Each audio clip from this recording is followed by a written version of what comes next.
Sino ang bayani ng Terad Pass? Tamang sagot ay B. Anong bansang tumulong sa pagpapalaya ng Pilipinas noong WWA? Tamang sagot ay C. Ano ang tawag sa pangunahing pahayagan ng Katipunan? Tamang sagot ay B. Ano ang ibig sabihin ng KKK? Tamang sagot ay A. Anong taon naging ganap na malaya ang Pilipinas?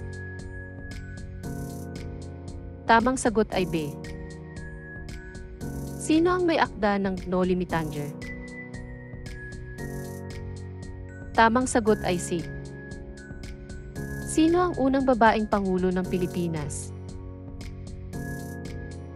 Tamang sagot ay A. Ano ang tawag sa pangkat na lumaban sa mga Amerikano? Tamang sagot ay A.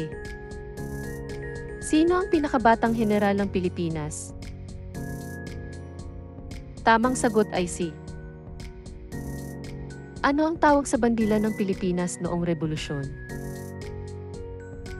Tamang sagot ay B. Saan naganap ang unang sigaw ng Balintawak? Tamang sagot ay A. Sino ang tinaguriang ina ng Katipunan? Tamang sagot ay B. Ano ang dahilan ng pagkamatay ni Jose Rizal? Tamang sagot ay A. Ano ang dahilan ng pagbagsak ng Bataan?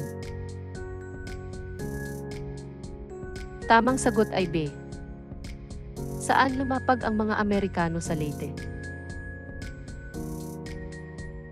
Tamang sagot ay C. Ano ang opisyal na pangalan ng Pilipinas noon? Tamang sagot ay B. Sino ang pinuno ng hukbong Amerikano sa Pilipinas noong WWA?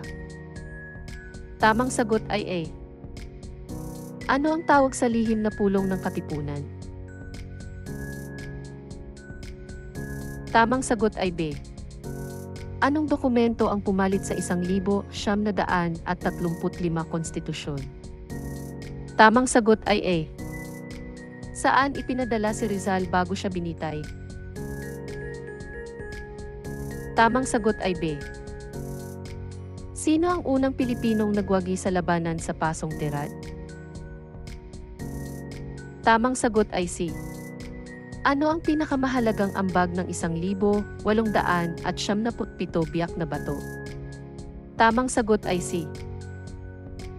Ano ang tawag sa pambansang awit ng Pilipinas noon? Tamang sagot ay B. Sino ang unang Pilipinong nagbigay ng batas sa bansa? Tamang sagot ay B. Ano ang ginawa ng Treaty of Paris? Tamang sagot ay B.